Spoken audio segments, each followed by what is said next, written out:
오늘도 무사히 하루 보내셨습니까? 뉴스와이드 이상훈입니다.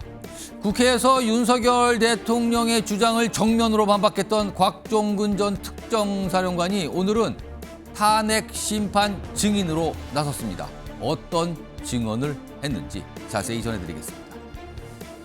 자, 그리고 여전히 풀리지 않는 것 중에 하나가 왜 하필 지난해 12월 3일에 계엄 선포를 했는가입니다. 야권에선 명태균 황금폰이 이유라는 주장이 나왔었는데요. 윤석열 대통령을 만났던 나경원 의원은 야당의 감사원장 탄핵 추진이 이유가 됐다고 밝혔습니다. 자, 이런 이슈들과 함께 저는 1분 뒤에 돌아오겠습니다.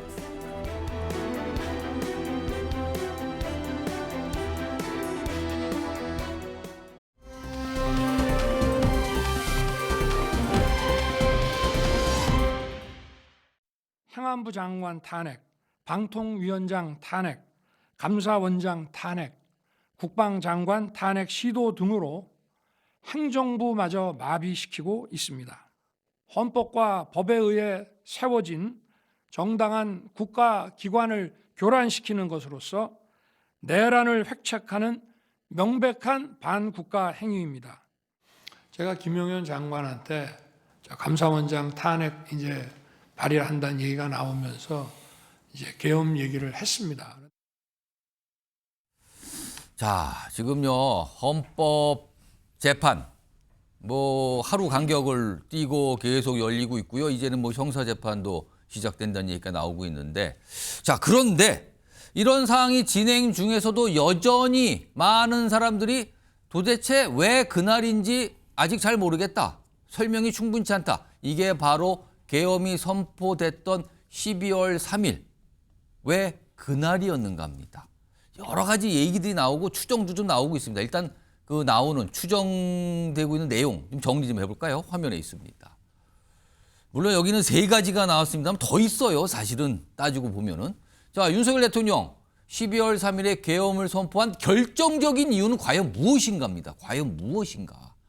지금 보면은요, 일단 감사원장 탄핵안이 당시에 발의가 됐고 추진이 됐는데 12월 3일 전날인 12월 2일에 국회 본회의가 보고됐어요. 전날이에요. 이것 때문이었을까? 이것 때문에 야당의 어떤 움직임에 대한 강한 불만이 굉장히 커지고 폭발했던 거 아니냐. 두 번째는요. 명태균 씨의 황금폰 얘기 나옵니다. 이게 있었다. 야당에 제출할 수 있다. 이런 얘기 나왔었잖아요. 당시에. 그리고 12월 3일 검찰이 명태균 씨를 기소를 합니다. 날짜가 겹치죠. 그리고요. 그 전에 있었던 일은 야당 주도의 정부 예산 삭감. 이거에 대해서 사실 윤석열 대통령은 강한 불만 표시도 했거든요. 자, 크게 보면 이 3가지 정도로 추리인데 특히 1번과 2번 꽤 주목을 좀 받고 있습니다. 우선 1번 관련해서는요. 앞서서 뉴스와이드 시작하면서 전해드렸는데 나경원 의원이 최근에 윤석열 대통령을 만난 뒤에 뭔가 설명을 좀 내놨거든요. 들어보겠습니다. 감사원장까지 탄핵을 하겠다고 하는데 그렇게 말씀하시더라고요. 감사원장 탄핵안 발의가 안 됐으면 계엄에 대해서 조금 늦춰볼까 했었는데 계엄에 대해서 마지막에 감사원장 탄핵 발의를 하는 것까지 보고 이건 도저히 그대로 있을 수는 없다 하고 했다. 이렇게 저희한테는 말씀하셨습니다. 자, 이 얘기를 들어보면은 감사원장, 야당의 감사원장 탄핵 추진, 이것 때문이었을까? 이게 결정적 이유였을까? 이렇게 또 짐작이 되는데 야당에서는요, 명태균 씨와 관련 지어서 얘기를 또 합니다. 들어보시죠. 윤석열은 왜 12월 3일을 태길했을까요? 12월 2일과 3일에 걸쳐서 명태균 측이 황금폰 공개와 특검을 압박하자 윤석열이 쫄아서 그날 밤 계엄을 실행했다는 명태균 씨 발언이 나왔습니다. 명태균 발언은 사실일 가능성이 높습니다. 밝혀야 합니다. 각각의 어떻게 보면은 주장일 수 있는 내용들이 나온 거예요. 아까 봤던 이 화면, 결정적 이유가 무엇일까? 특히 1번과 2번, 약간 여야 진영에서 이런 주장이 나오는데 이 얘기 좀 해보겠습니다. 지금 3분 모셨거든요. 소정욱 변호사 나와 계시고요. 김상일 정치평론가 자리하셨습니다. 그리고 손정혜 변호사도 나와 계십니다. 안녕하십니까? 안녕하세요. 자, 우선 소정욱 변호사. 두 가지 이유 중에 결정적 이유는 어떤 거라고 보고 계십니까 혹시? 명태균은 이제 그 터무니없는 가짜뉴스. 그건 야당 쪽에서 주장하는 거다. 연변하게 괴담 혹시 무민이에요. 예. 왜냐하면 이게 김소연 변호사 글에 의하면 그분이 한때 변호인하고 지금도 이게 다시 복귀한다 그러잖아요. 예. 전혀 이게 그 폰에 대통령 관련이 이게 없다는 거예요. 오. 대통령이 되고 나서 명태균 씨하고 이게 통한 게 없어요. 예. 그게 뭔데? 그거하고 이게 겸 이거는 대통령에게 공개하기 위한 프레임이지. 예. 저는 명태균하고는 이게 전혀 관계 없다. 관계 없다. 그건 관계 자, 없다. 근데 중요한 게 빠졌어요. 뭡니까? 탄핵은 맞아요. 이창수, 특히 아까 이창수 검사장 탄핵, 예. 감사원장 탄핵, 예, 예. 그다음에 중요한 게 김용현 탄핵 시도. 아. 이게 빠졌어요. 오. 김용현 장관 입장에서는 이게 내가 탄핵되면 국방이 마비되잖아요. 예. 근데 그런 시도가 있었거든요. 아, 얘기가 나왔다 그게. 했을 거예요. 오. 개헌 안 하면. 예. 저는 김용현 따라서 이게 탄핵이 무지되고요. 그다음에 예산 있죠. 예산. 그게 특히 대왕고래 이런 거 이게 대통령이 경로하죠. 예. 공약 대표적인 산유국금. 예. 그다음에 영혼 있잖아요. 여기 있고요. 하나 빠진 게 부정선거예요. 음. 그날이 키르기스스탄 예. 대통령이 2일부터 4일까지 방한 중이었어요. 그렇습니다. 그날도 뭐가 회담도 있었고 그랬어요. 회담하면서 보니까 국제적인 조직범죄에 대응하는데 그게 부정선거예요. 예를 들어 트럼프 대통령도 지금 부정선거 뿌리 뽑아야 된다 하죠. 키르기스탄도 이게 부정선거로 홍역을 치르고 있는 이런 나라예요. 딱 이게 대화하다 보니까 야 국제적으로 이게 부정선거 연대 세력이 있네. 예. 그래서 이게 바로 그게 선관위부터 치잖아요. 예. 국회 전에. 따라서 저는 탄핵과 예산, 부정선거 세 가지가 이게 중요한 키포인트고 결합이 됐다 그게. 명태균은 한국폰이 뭐 있나요 그게? 알겠습니다. 세 가지가 결합이 돼서 날짜. 근데 서정욱 변호사님 그런 말씀이신데 김상일 정치평론가. 근데 날짜가요. 그게 평일이었거든요. 그리고 더더군다나 그때 당시에 예산안 처리 때문에 그렇죠. 계속 국회 주변에 의원들이 많이 있는 상태였어요. 항상 저녁을 먹고도 대기하고 있고 이런 상태였거든요. 그래서 지금도 말하는 게 왜 하필 그날이었을까? 그렇죠. 좀 몇 가지 이유를 아까 보기로 좀 여야에서 나오는 목소리를 좀 전해드렸는데 결정적 이유는 뭐라고 판단하십니까? 뭐 너무 초현실적이고 상상 그 이상의 사건이 일어났기 때문에 예. 사실은 저는 뭐 알 수는 없어요. 그냥 논리적으로 한번 어떤 게 더 가능성이 있을까. 그렇습니다. 지금으로서는 명확하지 않기 때문에 추정을 해봐야 되는 뭐 상황입니다. 어느 게 더 가능성이 있을까만 가지고 말씀을 드린다면 예. 제 생각에는 지금 서정욱 변호사가 말씀하신 탄핵, 부정선거 이걸로 했다는 거는 예. 가능성이 저는 많다고 생각하지 않아요. 왜냐하면 기본적으로 계엄 요건이 되지 않습니다. 대통령이 법률가 출신이고 상식을 가지고 있는 사람이라면 예. 할 수가 없는 거예요. 이거 계엄할 수 있다라고 생각할 수가 없는 거예요. 예. 그러면 그걸 가지고 했다 그러면은 분노 조절 장애뿐이 안 되는 거예요. 너무 내가 이거 상황 자체가 분노스럽고 참을 수 없어서 했다 이런 건데 그러면 대통령 자격이 없는 것이죠. 그렇지만 황금폰을 중심으로 논리를 전개해 보면 예. 굉장히 좀 가능성을 추정할 수 있는 부분이 있어요. 왜냐하면 그 황금폰이 탄핵 비상계엄 다음 날 예. 특검이나 야당 손에 넘어간다는 정황이 있었고요. 그리고 이게 넘어가면 예. 이게 뭐 불법 선거자금, 공천거래 뭐 이런 것들하고 연동이 되잖아요. 뭐 개인적인 어떤 국민 정서상 좀 용납이 안 되는 예. 그런 부분이 될 수 있어요. 그러면은 국민 지지가 추락을 하고 국민 정서상으로도 굉장히 안 좋은 상황이 되면 예. 정권의 지지 기반 자체가 붕괴될 수 있다라는 예. 우려를 할 수가 있습니다. 그러나 지금 서정욱 변호사가 말씀해 주신 그런 이유라면 이건 여야 정쟁 구도를 만들어낼 수 있기 때문에 예. 그 기반은 붕괴되지 않아요. 하지만 개인적으로 판단할 때 다급성이나 이런 거를 따져본다면 예. 개인의 어떤 지지가 붕괴되고 정권을 운영할 수 있는 기반이 붕괴되는 거를 우려했을 가능성이 높지 않을까. 이렇게 추정을 해보는 게 더 저는 합리적이라고 봅니다. 왜냐하면 예산 부분은 좀 어떻게 보세요?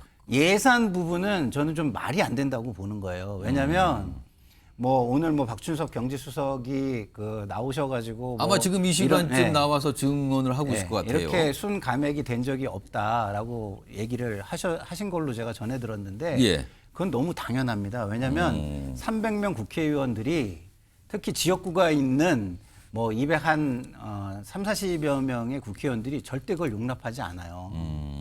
그 이해관계가 있기 때문에 어느 원내대표, 어느 당대표도 그걸 예. 실현할 수가 없습니다. 어. 근데 이재명 당대표가 워낙 막강한 지금 예. 힘을 가지고 있기 때문에 모든 국회의원들이 자기의 이익을 포기하면서 순감액을 한 거거든요. 그렇기 때문에 지금 이 상황 자체가 예. 무슨 예산이 뭐 이렇게 하는 것이 뭐 민주당이 굉장히 무슨 폐악질을 했다 이렇게 보기가 어려운 거예요. 왜냐하면 230-40여 명의 국회의원들이 자기 이익을 내놓고 정치적으로 이거를 결단을 한 거거든요. 예. 그러면은 그런 결단을 했는데 그것이 뭐 민주당의 어떤 폐악질이고 이거는 뭐 그동안 있을 수가 없는 일이고 이것이 안 좋은 관점에서 이게 이루어진 일이냐? 그건 아니라는 거죠. 제가 볼 때. 그러면은 그 예산은요, 기본적으로 항상 감액이라는 게 존재하는 겁니다. 그리고 국회 절차에 의해서 하는 것이고 예. 할 수 없는 민주당이 할 수 없는 것을 했다 그러면 그것을 과연 무도한 짓으로 봐야 되는 거냐? 알겠습니다. 아니면 민주당이 자기희생적인 행위를 한 것으로 봐야 하는 거냐? 이 부분에 대해서 저는 자기희생적인 행위를 한 것이다 이렇게 보는 게 더 합당하다고 봅니다. 자, 이제 김상희 평론가께서는 아까 명태균 황금폰 쪽에 조금 무게를 두셨고 서정욱 변호사는 그게 아니라 잇따른 탄핵 추진이 있었고 특히 김용현 전 국방부 장관에 대한 탄핵 얘기 이런 것도 당시에 있었다. 그리고 몇 가지들이 부정선거에 관련된 의혹 그런 거에 대한 인식들이 깔리면서 됐다. 그리고 예산도까지 곁들여졌는데 지금 특히 이제 김상희 정치판 평론가께서는 지금 보기 3개 중엔 예산 삭감 이 부분에 대해서는 뭐 민주당도 나름의 어떤 이유가 있을 때 설명해 주셨는데 지금 윤석열 대통령의 경우는 계엄 선포 당시에도 그렇고 헌재에서도 윤석열 대통령 측에서 계속 예산 삭감 부분에 대한 어떤 설명을 좀 해놨어요. 들어보겠습니다. 주요 예산을 전액 삭감하여 국가 본질 기능을 훼손하고 대한민국을 마약 천국 민생 치안 공황 상태로 만들었습니다. 이러한 예산 폭거는 한마디로 대한민국 국가 재정을 농락하는 것입니다. 야당은 이 사건 비상계엄 선포 이틀 전인 2024년 12월 1일 2025년도 정부 예산안을 일방적으로 무려 4조 1천억 원 삭감하여 단독 처리했습니다. 자, 이런 얘기가 나왔어요. 아까도 전해드렸지만 감사원장 등 잇따른 탄핵, 특히 감사원장 탄핵안이 국회에 보고된 거 이게 결정적 이유였을까? 아니면 명태균 씨 황금폰 얘기가 구체적으로 나오기 시작했죠. 이게 뭔가 결정적 이유인가? 아니면 예산 삭감 또는 부정선거 인식 이런 게 강한 바탕이 됐을까? 아직은 모르겠습니다만 여러 가지 섞여서 추정과 해석도 나오고 있는 상황이에요. 이런 가운데 부정선거 주장하면은 이분을 떠올리시는 분이 많아요. 황교안 전 국무총리.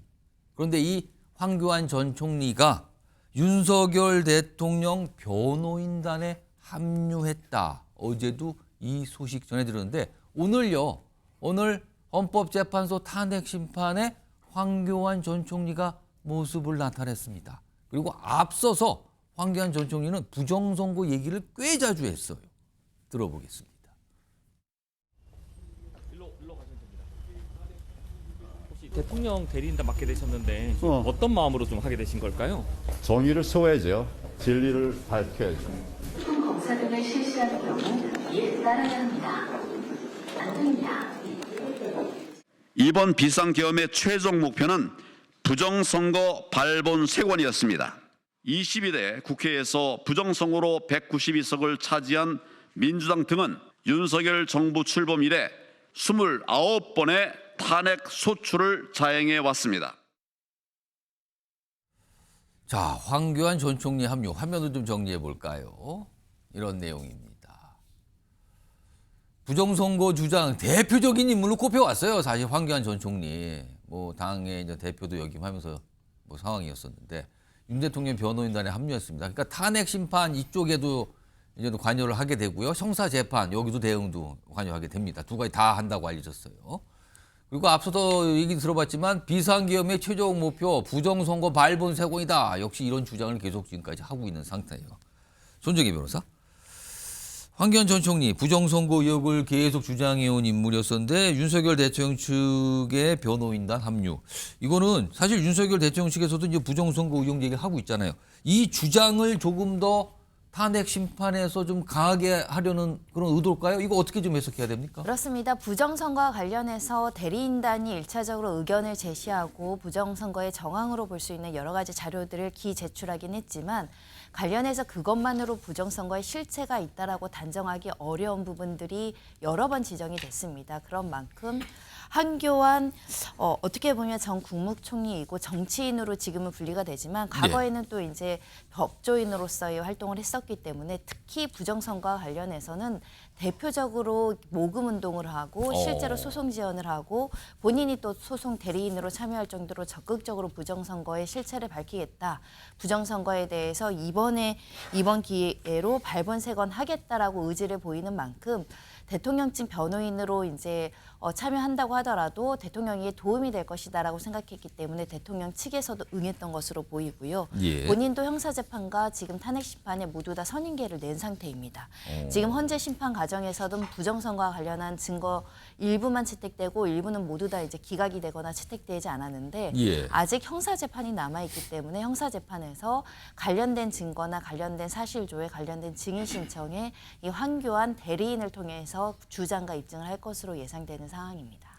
소정 변호사, 오늘 정치권에서 이제 황교안 전 총리의 이 변호인단 합류에 대해서 많은 분들이 관심이 좀 보이시더군요. 그래서 근데 의견이 좀 갈리는 게 황교안 전 총리의 합류가 과연 윤석열 대통령의 법적 대응, 여러 가지 대응에 도움이 될 것이냐. 법적 대응 또는 여론전 대응 이게 도움이 될 것이냐 놓고 약간 의견이 갈리더라고요. 이거 어떻게 판단하세요, 소정 변호사는?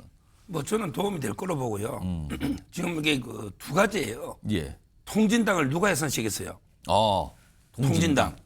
우리나라의 최고의 공안검사 출신이었죠. 당시 법무장관 시절. 인정할 거예요. 공안검사. 그럼 이게 대통령이 내란이냐 아니냐 이게 공안 사건이잖아. 예. 여기에 책도 쓰고 제일 전문가가 황교안 대표입니다. 따라서 저는 내란 있냐 아니냐 예. 공안 사건도 도움이 되고 그다음에 부정선거도 도움이 되고요. 예. 그런데 제 주위에 보면요. 부정선거에 대해서는 이게 논란이 많아요. 뭐 믿는 사람 안 믿는 사람. 예. 근데요. 대부분이 부실선거라고는 인정해요. 부실선거라는 분은 좀 그런 얘기는 많이 들었다. 많이 들어요. 소쿠리부터. 그럼 이게 부실하고 부정은 뭐가 차이 나냐? 부실이 커지면요. 예. 부정이 될 수 있는 거예요. 부실이 커지면. 따라서 이게 저는 부정선거를 단정은 못해도 예. 검증을 해야 된다는 거예요. 선관위가 헌재가 이걸 왜 안 받아주죠? 하루면 되는데 예. 이번에 덮어가 믿어라. 그렇게 덮고 가잖아요. 그럼 이게 누가 승복할까요? 저는 시간을 막 끄는 전략도 아니고 예. 하루 이틀이면 이게 개표가 되고요. 예. 정인 한 3명 받아주면 하루면 신문 되잖아요. 예. 시간 끌기 위한 것도 아니잖아. 왜 개표 검증이나 안 받은지 납득이 안 돼요. 내란하고 부정선거 빼버리면요. 예. 헌재 재판할 필요 없어요. 그 중단 재판할 필요 없다니까요. 창문 깬 거예요. 국민이 받고 헬기 내리고 창문 깨고 뭐 이게 국무회의 그치냐. 이거 심사하려고 지금 재판합니까? 내란하고 이게 부정선거 빼면 헌재 재판은 B급대기다. 예. 저는 이게 왜 검증을 안 하냐. 검증을 피하는 자가 범인이잖아요. 떳떳하면 이게 검증하면 되는데 왜 안 받아주죠? 저는 이게 지금에도 헌재는 검증을 받아주라는 거예요. 그래서 그런 떳떳하면. 측면을 감안했을 때 황교안 전 총리 역할이 있을 거다 이렇게 보신다는 거네요. 김상희 평론가는 황교안 전 총리가 과연 윤석열 대통령의 저런 대응에 도움이 되느냐. 이게 약간 의견이 오늘 갈리더라고요. 네네. 어떻게 판단하세요? 일단은 그걸 말씀드리기 전에 좀 전에 범정을 피하는 사람이 범인이라고 그러는데 그 말씀을 하셨어요. 네, 제가 범인인가 보네요. 저는 이게 법의 안정성이라는 게 굉장히 중요하다고 생각하기 때문에 모든 사안은 시효라는 게 존재합니다. 예. 시효가 다 지난 거를 계속 끄집어가지고 모든 걸 한다고 들면은 법의 안정성이라는 건 완전히 깨져버리는 거예요. 이거 이미 시간도 너무 많이 지났고 시효가 이미 다 완성이 됐고 예. 그리고 그 법원에서 이미 판단도 있었던 겁니다. 황교안 그 전 대표도 이미 최선을 다 하셔가지고 결과를 받아보신 분이에요. 예. 근데 승복을 안 하는 모습을 보인다면 그분이 법조인이라고 할 수 있으며 우리나라의 지도자라고 할 수 있으며 예, 아니면은 정치인이라고 할 수 있습니까? 저는 그렇지 못하다고 보고요. 지금이라도 만약에 그렇게 생각하신다면 모든 공적인 활동은 접으시는 게 좋겠다 이런 말씀을 드리고 싶고, 그다음에 그 변호인단에 들어오신 부분은 아까 서정욱 변호사께서 말씀하신 어떤 공안 재판의 사건의 전문성으로 기여를 하신다면 도움이 될 거예요. 근데 그게 아니라 예를 들어서 뭐 지지층 결집을 위해서나 아니면 여론전을 위해서 만약에 들어오셨다면 도움이 안 될 겁니다. 왜? 이분의 이미지가 딱 두 개거든요. 하나는 극우 국단, 또 하나는 그 음모, 이 두 개예요. 극우 국단은 뭐 정광훈 목사나 태극기 부대 여기에 서가지고 열심히 이제 하신 부분이 이미지로 굉장히 각인이 돼 있는 거고, 또 하나는 부정선거 음모론에 선봉에 서 계셨었기 때문에 그 부분에 대해서 안 좋은 이미지가 굉장히 많이 쌓여 있다. 그런 측면에서 볼 때 국민 여론 이런 것, 특히 이것을 여론을 확장시키고 지지를 더 끌어내려고 한 것이라면 그것은 패착일 것 같다 이런 생각이 듭니다. 자, 이런 상황에서 황교안 전 총리가 변호인단에 합류하면서 그러면은 지금 윤석열 대통령을 돕고 있는 변호인단이 누군가, 이것도 또 새삼스럽게 관심을 끌고 있거든요. 총 19명이라는 숫자가 좀 나와 있어요. 화면 좀 보겠습니다. 그러니까 탄핵 심판 대응 그리고 형사재판 대응 모든 역할을 하는 이 변호인단을 보니까 19명으로 늘어났다. 근데 그중에 보면 또 황교안 전 총리가 있고요. 그리고 여기 보면 배희철 변호사 이렇게 소개돼 있죠. 세월호 당시 실종자 가족을 도왔던 대리인, 그러니까 세월호 변호사 뭐 이렇게 좀 불리시는 분이 있고요. 그리고 조대현 변호사는 노무현 전 대통령 탄핵 심판 당시에 노 전 대통령 측 대리인단에 참여했던 인물인데 이번에 윤석열 대통령을 돕고 있다. 그러니까 이렇게 해서 좀 주목을 받고 있는데 19명으로 늘어났다는 거예요.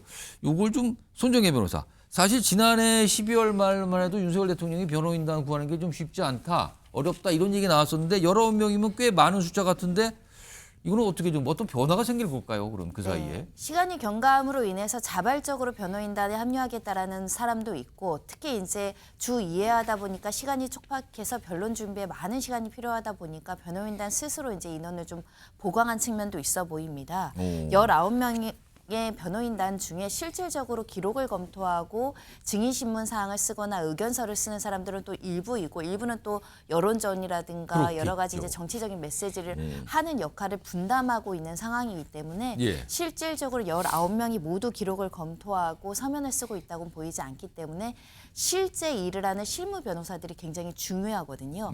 그런 상황에서 이제 젊은 변호사나 실질적으로 서면 작업을 할 수 있는 이 실무급 변호사들도 많이 보강됐다 이렇게 뭐 봐야 될 것 같고, 얘기가 나와요. 그리고 언론을 통해서 재판 과정을 보면서 아, 내가 참여해서 이 부분은 내가 조금 더 지원을 해야겠다라는 생각을 가진 사람들이 속속 모이지 않을까라는 생각을 하고 있습니다.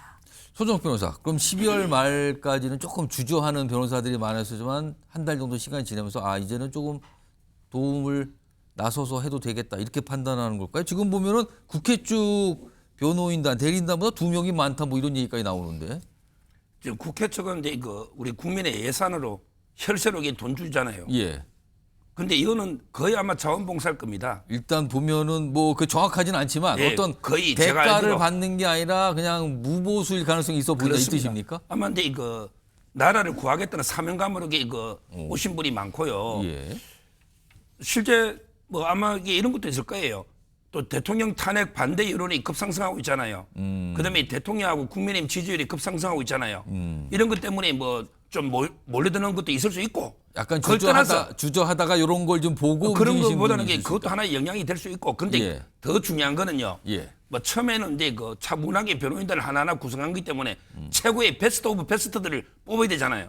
그래서 이제 이거 한 3명 했다가 지금 19명까지 제가 알기로 그 분야에서 최고의 변호사들 이렇게 구성을 한 거예요. 뭐 큰 돈이 드는 건 아니에요. 전부 사명감으로 대부분은 제가 알기로 그 실보수 정도 젊은 변호사에게 주고요. 그다음에 원로급들에게 정관 있잖아요. 이런 분들에게 전부 봉사하고요. 특히 그 노무현 대통령 때 노무현 대통령하고 연수 8인회가 있거든요. 제일 친했던 우리 저 조대현 변호사님도 노무현 대통령하고 제일 친하고 그 탄핵 대리인단이죠. 거기에 정상명 검찰총장도 있어요. 8인회. 그러니까 친노 변호사들에게 거의 이쪽으로 많이 왔어요. 왜? 저쪽은 이재명 대표니까 민주당하고 이렇게 그래서 아마 거물급들이 온 거는 주로 8인회 멤버. 노무현 대통령 그때 많이 왔고요. 그다음에 최근에 젊은 변호사 80년대 예. 김계리 변호사, 이동찬 변호사, 이게 배의채 변호사 이런 젊은 변호사들이 많이 합류하고 있어요. 혹시 소정욱 변호사도 혹시 좀 도움을 달라는 제의를 받으신 적이 있으십니까? 저는 이제 그 방송에서 더 큰 역할을 하기 때문에 공식적으로 이렇게 들어갈 수가 없죠. 알겠습니다. 제 여부는 제가 밝힐 수가 없습니다. 알겠습니다. 손정욱 변호사는 사실 윤석열 대통령 측과 여러 가지 좀 이 어떤 좀 연락도 좀 하시고 뭐 여러 얘기도 듣고 그런 이 상황으로 제가 알고 있어요. 그래서 질문 좀 드렸습니다. 자, 이런 가운데 지금도 헌법재판소에서는 윤석열 대통령이 오늘 출석한 가운데 탄핵 심판 변론이 진행 중입니다. 오늘도 여러 명의 증인이 나오는데 그중에서 가장 주목을 받았던 증인이 한 명 있죠. 곽종군 전 특전사령관입니다. 오늘 여러 가지 얘기를 했습니다. 그동안 국회에서도 얘기 많이 했는데 뭐 그거 같은 맥락인데요. 일단 들어보시죠. 윤석열 대통령이 직접 제 비아폰으로 전화를 걸어와 아직 국회 내에 의결 정족수가 안 채워진 것 같다. 국회 안으로 빨리 들어가서 의사당 안에 있는 사람들을 빨리 데리고 나와라. 이런 지시를 하셨습니다. 이렇게 기재되어 있는데 이게 그 증인이 진술한 게 사실인가요? 네, 그렇습니다. 예.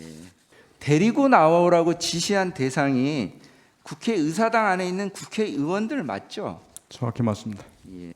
그때 당시 상황이 707 특임단 인원들이 국회 본관으로 가서 정문 앞에서 대치하고 있는 상황이었고 그 본관 건물 안쪽으로는 인원들이 안 들어가 있는 상태였습니다. 안에 인원들을 빨리 이제 끌어내라 하는 부분들이 그때 당시는 우리 본관 안에 작전 요원들이 없었기 때문에 전 당연히 그게 국회의원이라고 생각을 하고 그렇게 이해했습니다. 자, 뭐 지금 얘기를 들어보니까 국회에서도 뭐 증인 선서라고 여러 가지 질문에 답변한 내용 그와 같은 맥락의 얘기를 오늘도 계속 했군요. 지금 곽종군 전 사령관의 증언은 끝났다고 그러고요. 지금 이제 다른 인물이 이제 증언을 하고 있는 상황인데 자, 이런 내용에 대해서 윤석열 대통령 그리고 윤석열 대통령 측에서도 또 여러 가지 얘기를 하죠. 약간 좀 반박을 하는 그런 내용이 될 걸로 보이는데 들어보겠습니다. 대통령한테 직접 전화가 왔어요. 근데 그 전화를 복명을 하지 않고 이행 여부에 대해서 보고하지 않고 바로 그 자리에 씹었다는 겁니까? 어떻게 대통령령으로부터 지시를 받고 그 상황에 대해서 설명하거나 이행 여부, 가능 여부에 대해서 얘기를 안 합니까? 그리고 그냥 대통령이 지시한 걸 그 자리에 씹어버려요. 대통령께서 말씀하신 건데 그렇게 용어를 쓰시는 것 자체도 저도 듣기가 좀 불편한 부분이 있습니다. 자기가 의원으로 이해했다는 것이지 제가 그 의원이라는 단어는 쓰지 않았다는 것이고 또 의원이면 의원이지 인원이라는 말을 저는 써본 적이 없습니다. 자, 이렇게 굉장히 뭐로 볼까요? 뭐 굉장히 뭐 디테일한 부분이라고 표현할까요? 아니 이런 부분까지 반박도 하고 뭐 이런 상황도 있었어요. 자, 뭐 사실 오늘 저런 이 증언과 그거에 대한 반박 이건 사실 예상이 됐었어요. 그동안 곽종군 전 사령관이 국회에서 쭉 해왔던 증언 내용도 있었기 때문에 그렇죠. 김상일 평론가, 네. 뭐 예상대로 상반된 그런 주장과 뭐 그렇죠. 발언과 이게 나왔네요. 어떻게 보셨을까요? 저는요 저걸 보면서 곽종근 전 특전사령관이 정말 미칠 것 같을 것 같아요. 아니 그러면은 곽종근 특전사령관이 아무 어떤 지시도 없고 이런 상황에서 국회로 군 병력을 동원해가지고 예. 밀고 들어가고 이런 거를 한단 말입니까? 그럴 이유가 뭐가 있죠? 예? 저는 아무리 생각해봐도 그건 있을 수가 없는 거예요. 혼자서 쿠데타를 일으켜가지고 국가를 전복할 수 있다라는 확신이 있는 그 정도의 병력 동원이 가능하거나 이런 상황이 아니라면 예. 저런 일을 할 이유가 전혀 없는 거 아니겠습니까? 근데 그런 상황에서 당황하고 그런 것들을 그 마지못해 행하다가 뭐 양심의 그 가책을 느끼는 부분에 대해서는 소극적으로 임하고 이런 상황 속에서 다행히 계엄이 해제가 돼서 이제 그 상황에 대해서 본인이 처벌을 받을 것을 각오하고 이야기하는 거예요. 예. 근데 그것을 대통령이 자기는 안 했는데 당신이 오해해가지고 알아서 혼자서 한 거다라고 얘기를 하면 그 배신감이라는 거는 정말 아플 거라는 저는 생각이 들고요. 그리고 기본적으로 그 인원이냐 뭐 의원이냐 예. 이런 거는요 그 엄중한 상황에서 작전을 수행하는데 예. 기본적으로 그 상황에 맞춰 가지고 그리고 그 이전 이후에 대통령이 했던 말과 지시와 이런 거에 맞춰 가지고 해석하기 하는 거에 맞지 않습니까? 왜냐하면 작전인데 예. 어떤 작전을 하기 위해서 갔는데 그런 거 없이 본인이 이걸 계획하고 모든 것을 지시하고 그런 상황이 아닌 한은 예. 그런 거에 맞춰 가지고 그냥 명령을 수행하는 입장인데 그것을 다르게 들었다라고 자꾸 얘기하는 거는 저는 맞지 않는다. 그리고 본인은 인원이라는 말을 전혀 쓰지 않는 분이라고 해놓고 바로 이후에 인원이라는 단어를 저 자리에서 또 몇 번 쓰세요.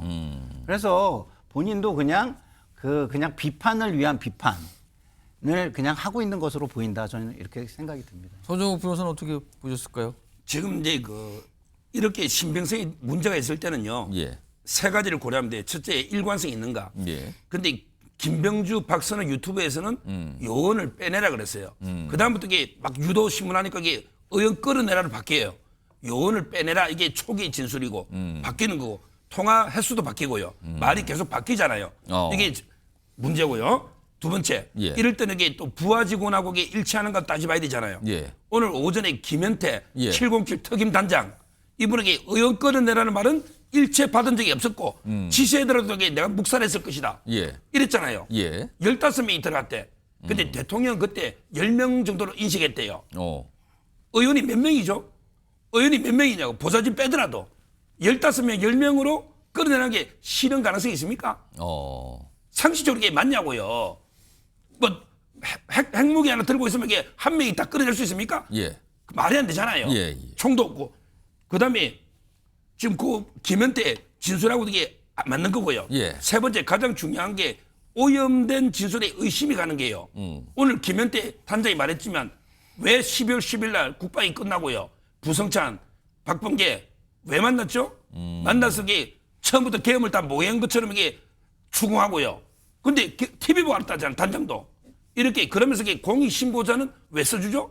공익신고자입니까? 오히려 이게 특전사령관이요.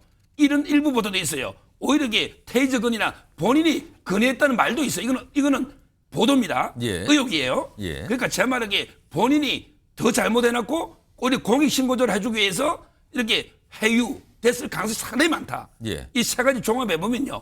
저는 믿기 어렵다 봐요. 그러면은 지금 서정욱 변호사는 회유에 의해서 거짓 진술하고 있다 이렇게 판단하시는 거예요? 말이 계속 바뀌고 있고 예. 상식에도 안 맞고 예. 현실에 일어난 일하고도 안 맞고 부하직원 말하고도 안 맞고 대통령 말하고도 안 맞고 누가 안 맞냐고. 자기 혼자 하는 이야기죠. 아니 그야말로 지금 서 변호사님 얘기가 상식에도 안 맞고 정말 억지 주장이라는 생각이 드는 게요. 군이 저렇게 동원이 됐고 무장이 돼 있어요. 예. 지금 서 변호사님은 같은 편이라고 생각하셔가지고 저게 뭐 될 일이 아니다라고 얘기하지만 저는 그날 MBN 그 다음 날 나와서도 말씀드렸잖아요. 저는 방송하면서도 계엄사에 끌려갈지 모른다는 두려움을 가지고 방송에 나가겠다라는 허락을 했습니다. 네? 패널로 나오는 거를 허락을 했어요. 그 정도로 인식이 다른 거예요. 상대방 입장에서는 총 들고 군인이 나타난다. 겁이 나겠습니까? 안 나겠습니까? 예? 그리고 그것도 윤석열 대통령이 뒤에서 지시를 하고 있다. 예? 당연히 이게 가능한 것으로 보이죠. 저렇게 군이 동원이 되고 무장을 예. 하고 들어왔는데. 그러니까 본인 생각만 얘기하시는 거고요. 그리고 각종근 전 사령관에 대해서도 이런 겁니다. 자, 이거를 탄핵과 내란을 조작한다고요, 본인이? 그래서 본인한테 좋을 게 뭐가 있습니까? 본인도 유죄예요. 차라리 대통령이 기각이 돼가지고서 복귀를 하면 본인이 거길 도와가지고 같이 거기에서 벗어나는 게 낫지. 거기를 탄핵 모의를 해가지고 뭐 내란을 공작을 해가지고 본인한테 무슨 도움이 되죠?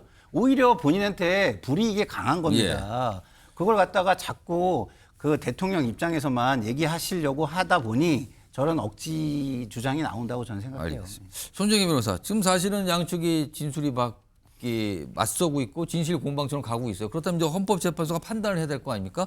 현재는 사실관계를 어떻게 판단하고 입증을 하나요? 우리 판례는 증인의 진술의 신빙성과 관련해서는요. 일단 증인 진술이 객관적이고 그리고 일관되고 구체적이면 그 진술의 신빙성을 인정을 합니다. 오늘 헌법재판관들이 자소서의 내용, 검찰 조서의 내용, 그리고 증언의 내용을 종합해서 또 재판관들이 직권으로 신문하는 과정들도 거쳤거든요.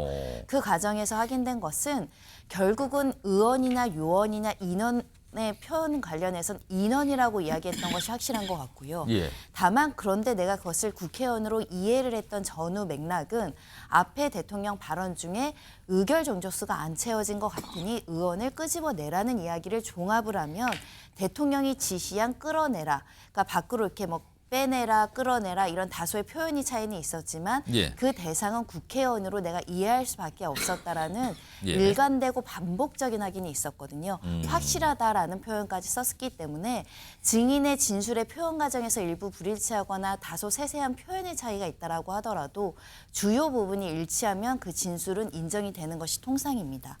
아울러서 객관적인 사실과 부합하는지가 굉장히 중요한데 오늘 대통령 측에 굉장히 좀 핵심적으로 어떻게 보면 불리한 내용이 나온 것이 오전에 김현태 단장이 단전 지시가 있었다라고 지시를 했습니다. 예. 그러니까 단전 지시가 있었다는 것은 국회의 모종의 어떤 봉쇄가 보호 목적이 아니라 업무를 방해하려는 목적이 있었다는 것을 뒷받침할 뿐만 아니라 밑에 있는 부하로부터 국회의원들을 끌어내라는 지시를 이 각종군 사령관이 지시를 내렸다고 들었던 직원들의 증언을 내가 검찰에서 이야기했다라는 객관적인 또 정황도 나온 상황이고 또 오늘 나온 이야기 중에 지시란 내용을 화상회의를 하다 보니까 마이크를 안 켜서 이걸 굉장히 많은 그 부하들이 들었다는 거예요. 그 예. 부하들이 최소 수십 명은 검찰에서 조사를 받은 걸로 알고 있습니다.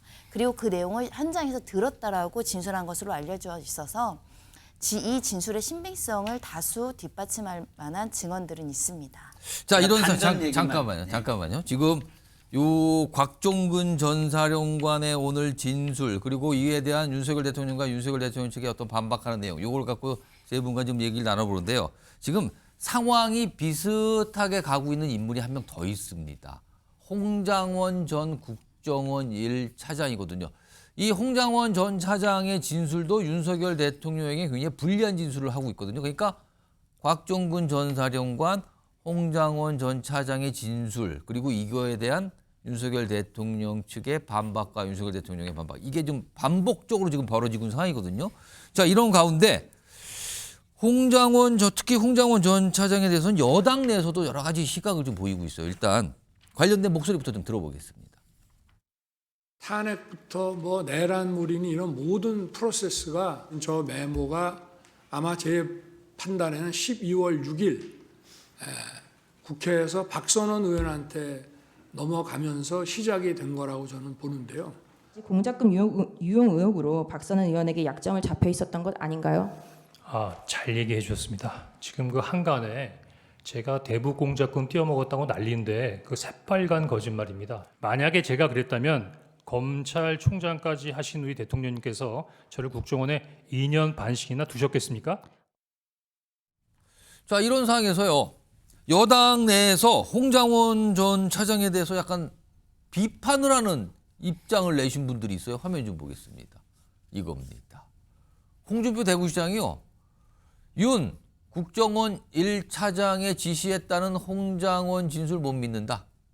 홍가문 중에 그런 사람이 있다니 부끄러워. 아니 같은 성인 걸 생각해도 홍가문 중에 이런 사람이 있다 부끄럽다고까지 얘기를 해요. 홍준표 대구시장. 그리고 성일종 의원은요. 간첩 업무하는 사람에게 계엄체포 지시 내렸겠나? 그러면서 약간 의문 제기라도 신빙성에 문제 있는 거 아닙니까? 약간 이런 취지네요. 반면에 여당 내에서도 그리고 여권 쪽에 보수 농객으로 좀 꼽히시는 분들은 약간 좀 상반된 다른 생각을 좀 보이시네요. 들어보겠습니다. 불성실하고 무책임한 발언이고 사실에도 맞지 않는 그러니까 저분이 아직도 망상에 사로잡혀 있다고 생각하는데 명단은 불러주지 않았지만은 두 차례 다 통화했다. 잡아 넣어라. 그다음에 싹 다 이제 잡아드리라 지시를 여인영 받았다. 방첩사령관에게 전화해가지고 그 사실을 확인한 걸 보면은 이 사람이 가장 유력한 증인이라고 생각을 하는데요. 저는 이분이 상당히 신뢰가 가더라고. 그 말이 신뢰가 가고. 을 보면은 저 어떻게 얘기하면 우익 쪽 입장에서 보수의 입장에서 활동을 해왔던 사람이에요.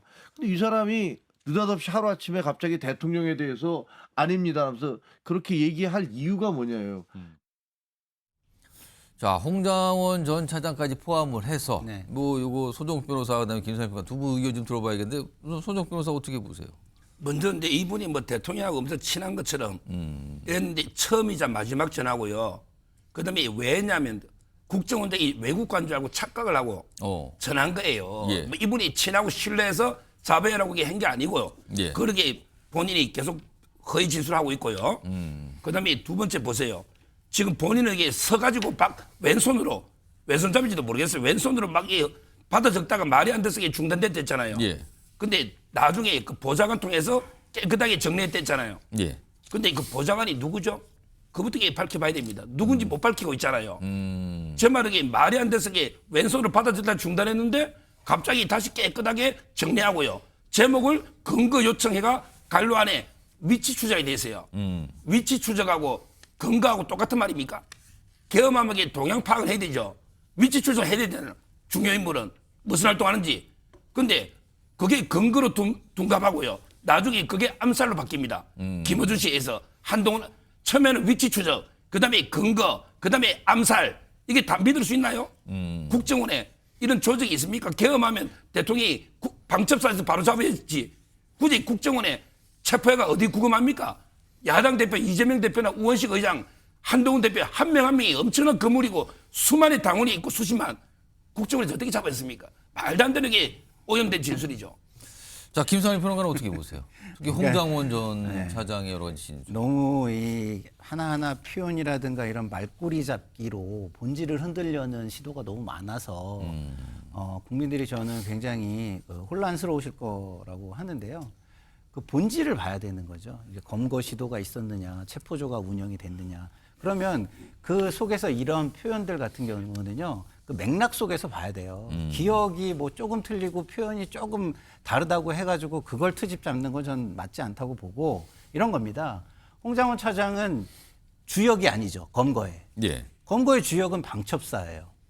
그러면은 검거의 주역이 지원을 요청하는 통화를 하고 만나서 명단을 불러주고 한 거예요. 예. 그러면은 홍장원 차장은 본인이 검거를 하는 지원을 해도 검거를 같이 하는 거라고 생각하고 적었을 수도 있는 거예요.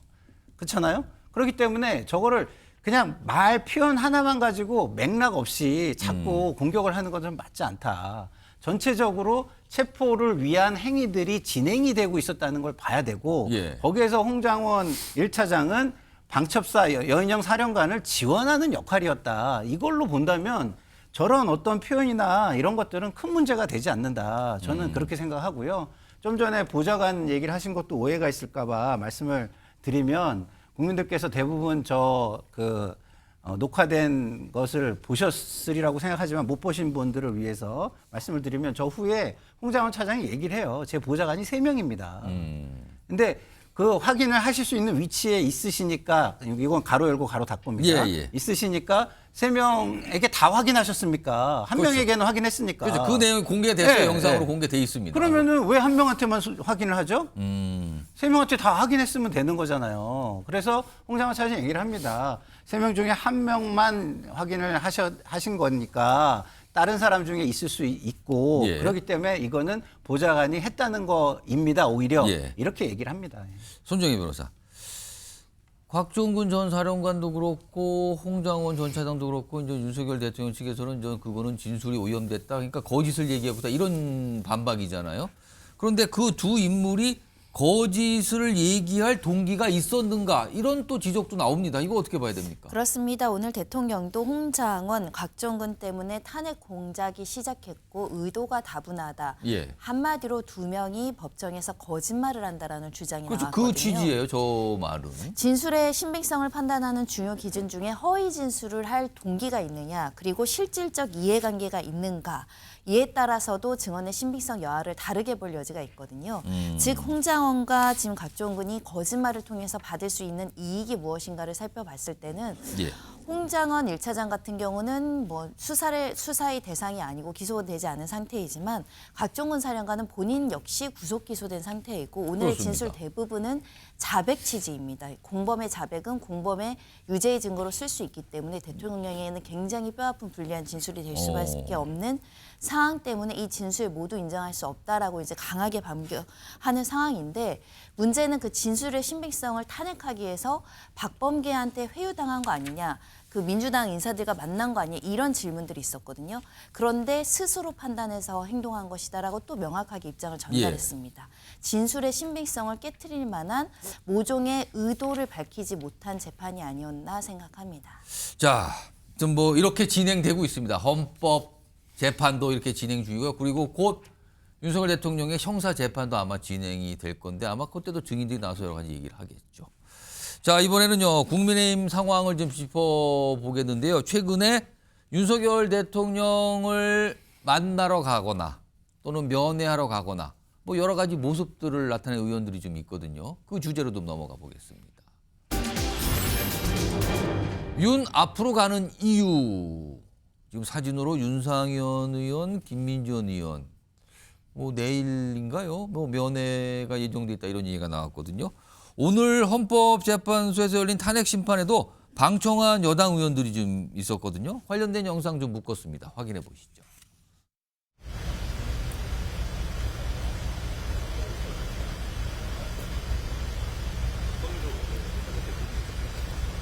접견은 일단 이렇게 하려고 합니다. 화요일하고 목요일 날 헌법재판소 대통령이 출석하셔서 안 되고요. 또 제가 알기로 5일 날은 또 서울구치소 청문회가 있다. 아마 내일 다음에 2월 7일 금요일 정도가 될 거다. 그래서 저는 한 금요일 정도로 예상을 하고 있습니다. 자, 이런 가운데 윤상현 의원, 김민준 의원 내일 면회가 잡혀 있다고 하죠. 화면 좀 보겠습니다. 앞서서는 여당의 투톱, 그러니까 비대위원장, 원내대표 면회가 있었잖아요. 그리고 나경원 의원까지 같이요. 근데 내일은 이렇게 잡혀 있어요. 7일 구치소 접견입니다. 그리고 여권 고위 관계자가 또 이런 얘기도 합니다. 최근까지 최소 28명의 의원이 윤 대통령 면회를 희망하고 있는 걸로 파악이 됐다는 거예요. 28명 숫자가 좀 꽤 많네요. 그렇다면 이미 다녀오신 의원들 2명, 3명이 있군요.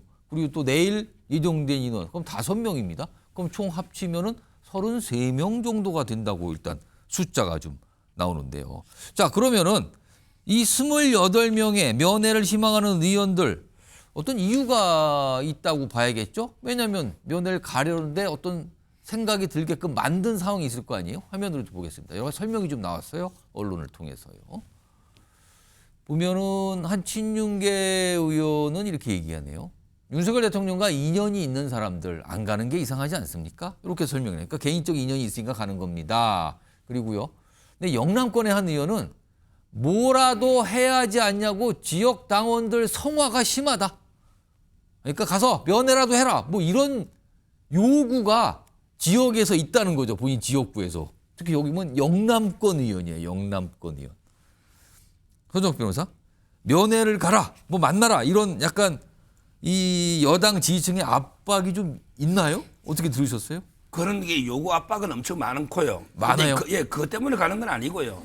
의원도 이게 그 대통령을 지지하니까. 예. 근데 뭐 당원들도 이게 열렬하게 지지하고요. 지금 1월 넷째, 다째 주에 그 국민의힘 지지율이 18개 여론조사 중에 13개 이겼다는 기사가 있어요. 근데요. 예. 국민의힘이 잘해가지고 지지율이 오를까요? 아. 결국에 모든 거는 윤 대통령의 지지율이 급상승하면서 예. 반사적으로 국민의힘 지지율이 오르고 있는 거예요. 그리고 이 대통령 탄핵 반대 여론도 오르고 있는 거예요. 그러니까 윤 대통령하고 절연하면요. 예. 국민의힘은 아무것도 아닌 제가 보기에 가루가 되고 먼지가 됩니다. 그 지지율은 지금 윤 대통령과 연관돼 있었기 때문에 당 지지율이 올라간 거다. 윤 대통령이 있음으로써 예. 집권 여당이고 그러다 보니까 이게 지지율이 오죠. 대통령하고 절연하면요. 예. 누가 국민의힘 지지합니까? 말이 안 되잖아요. 따라서 그 국민의힘 의원들이 볼 때는 예. 대통령 지지율이 급상승하고 하니까 지지자들이 다 대통령 보수 쪽에 93%가 지지한다는 여론도 있었어요.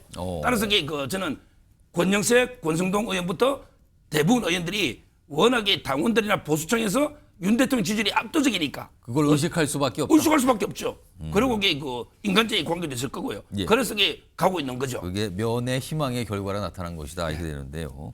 김상희 평론가. 네. 그런데 좀 뭐 여당 내 일각에서도 이런 목소리는 분명히 있습니다. 길게 장기적으로 네. 봤을 때 과연 이런 흐름이 당에 여당에 도움이 되겠는가 이런 시각도 존재하거든요. 네, 절대적으로 도움이 안 되죠. 특히 이제 중도층이 볼 때는요, 이것이 무엇을 보여주냐면 국민의힘이 비상계엄에 대한 태도가 어떤지를 보여주는 겁니다. 말로는 비상계엄이 잘못됐다고 하고 국민들에게 어떤 마음의 상처나 피해를 입혔다고 하는데 그거에 대한 반성이나 이런 태도는 전혀 보여주지 못하고 있는 거예요. 그리고 그런 걸 잘못했다고 하면서 자기 이익을 위해서는 잘못된 것을 인정하지 않는 태도로 일관하는 거죠. 예. 그게 공직을 가진 사람들이 할 일입니까? 더더군다나 우리의 정치 상황을 한번 보십시오. 완전히 나라가 두 쪽이 나고 있습니다.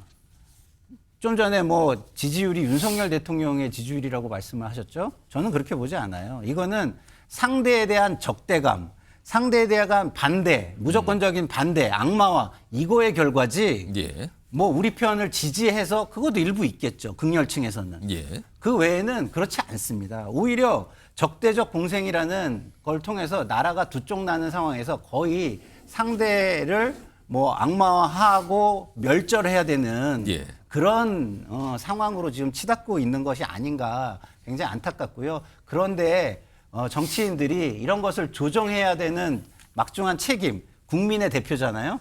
일부 국민의 대표가 아니라 전체 국민의 대표잖아요. 그건 전체 국민이 다 잘되게 하려면 갈등을 조정해야 될 사람들이 갈등을 부추기고 광장의 시위에 기름을 붓는 역할들을 하고 있다. 저는 이렇게 생각합니다. 자, 이렇게 아까 뭐 여당 의원의 설명이 있어 28명이 지금 28명의 국민의힘 의원이 면회 희망을 하고 있다. 그런데 이게 매일 가도 인원이 제한되잖아요. 뭐 3명, 5명 이 정도로 제한되기 때문에 이게 그럼 날짜가 여러 날짜가 있어야 되는데 앞서서 윤석열 대통령 측의 석동현 변호사가 이 면회 관련된 설명을 좀 최근에 내놓은 게 있어요. 들어보시죠. 당 대표급 두 분인가 세 분이 다녀갔지 않습니까? 그런데 앞으로 이런 부분에 관해서 괜히 공연한 논란도 있고 해서 오히려 거의 안 하실 것 같습니다. 또 현실적으로 지금 과도한 재판 일정 때문에도 지금 다른 일반 인사나 정치권 인사를 지금 만나서 이렇게 한가하게 담소를 하실 지금 상황이 아닙니다. 그러면은 한 30명 가까이 되는 여당 의원이 면회를 희망하지만 지금 설명 들어보면은 면회를 응하지 않을 것 같다는 얘기네요. 지금 그 한가하지 않다. 지금 재판 준비에도 바쁜데 지금 정치인 면회 또 괜히 말만 나오고 뭐 약간 이런 설명이 나왔네요. 글쎄요. 성사가 그럼 이걸로 봐서는 어렵다 이렇게 봐야 될까요? 그럼 내일까지 가는 윤상현 의원, 김민전 의원 면회가 마지막일까요? 이건 좀 지켜봐야 되겠네요. 자, 이런 가운데요. 여당 내에서 지금 이 헌법재판소에 대한 불만, 문제 제기 굉장히 많이 하고 있죠. 뭐 연일 나오는데 오늘도 권영세 비대위원장이 기자회견을 가졌는데 헌법재판소에 대해서 얘기 좀 합니다. 들어보시죠.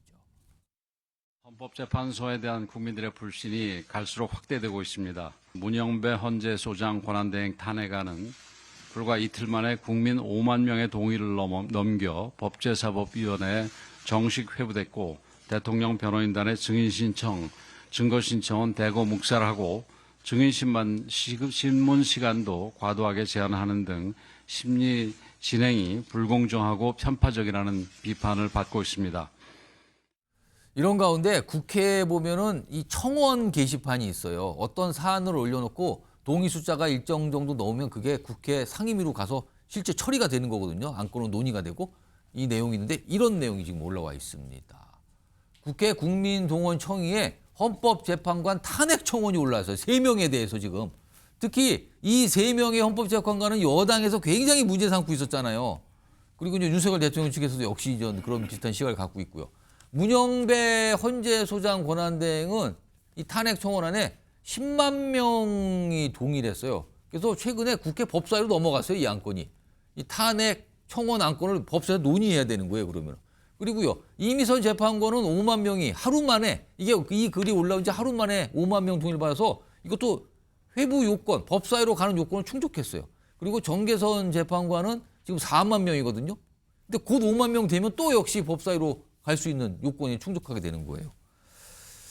손정혜 변호사, 지금 만약에 지금 일단 한 건은 가 있고 한 건은 조건 충족, 한 건은 곧 요건 충족한 걸로 봐서 시간이 되면 3건이 다 갈 걸로 보이는데 법사위로 넘어가게 되면 예를 들어서 탄핵 소추 여부를 판단하게 된다는 거잖아요. 근데 법사위가 사실은 민주당 소속 의원이 다수 아닙니까?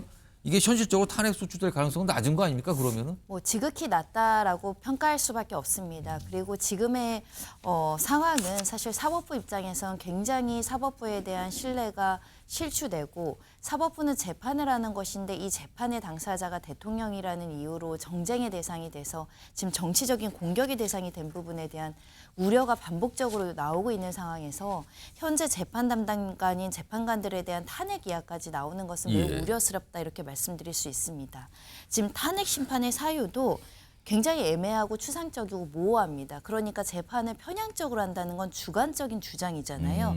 지금 보시면 비슷한 수의 증인을 채택을 해서 증인의 신문 시간도 비슷하게 배정하고 있고 기계적이나 실질적이나 형평을 기하려고 굉장한 노력을 하고 있는 것을 볼 수 있는 지점이 있음에도 불구하고 그 개인의 성향, 그 사람들의 가족 내용 등을 비추어서 탄핵 소추의 사유가 되지 않는 부분으로 탄핵 심판을 제기한다라는 주장 자체가 이 판사들의 재판의 독립성을 흔든다라고 그 사법부에서는 굉장히 우려하지 않을 수 없을 거라고 생각이 들고요. 요건도 업무 수행 중에 위헌 위법이 있어야 되는 거잖아요. 근데 명확하지 않습니다. 예. 그러니 이 법사위에서 통과될 가능성도 매우 희박해 보입니다. 이런 가운데 오늘 헌법재판소가 지금 하고 있는 탄핵 심판 이거와 관련된 여론조사 결과도 오늘 공개 하나가 된 게 있어요. 화면으로 좀 소개해드리겠습니다. 현재 탄핵 심판 과정을 신뢰하는가 이거에 대한 조사인데 신뢰한다가 52%, 신뢰하지 않는다가 43%, 무응답, 모름 5%. 서주 변호사. 근데 신뢰하지 않는다 43% 보면 이것도 상당히 좀 높아요, 지금요. 이게 어떻게 된 겁니까? 그게 두 개인데 일단 재판관이요. 저 세 분이 우리법연구회 이걸 떠나서 한번 보십시오. 정계선 재판관이 그 남편은요. 남편은 이게 변호사 2,400명 탄핵 운동에 주도해서 이게 서명한 사람이고 그다음에 김일수 소추인단 대표와 같은 재단 법인에 있어요. 공감. 그러면 이게 그 남편이 탄핵 운동을 하고 있고 부인이 판결하면 이게 공정합니까? 자, 그다음에 이미선 재판관은요. 동생도 지금 이게 민변에서 탄핵 소추 부위원장인데 친동생. 그걸 떠나서 남편이 권순일 재판에 같은 로펌에 있어요. 근데 권순일 체포가 지금 쟁점돼 있죠. 이거는 명백하게 법 충돌이에요. 권순일을 체포해라. 이게 심리인데 같은 법인의 남편이 근무하고 있다. YK. 이건 말이 안 되죠. 그다음에 문영배 재판관은요. 같은 연수원 동기, 같은 노동부 학계부터 쭉 SNS 팔로우까지 쭉 과정이 왔잖아요. 지금 이재명 대표 말씀하시는 거죠? 자, 그런데 옛날에요. 이영욱 대법관은 조국 사건에서 대학 동기니까 나 회피했어요. 대학 동기와 가까워요. 연수원 동기에 같은 서클이 가까워요. 그다음에 옛날에 이재명 대표 경기도지사 선거할 때 김선수 있죠. 대법관에게 아주 오래전에 성남시 사건 하나 맡았기 때문에 안 했어요. 제 말은 그때는 양심이 있었잖아. 이 세 분은 회피 사유고 그다음에 하나만 더 하면 절차가 잘못됐어요.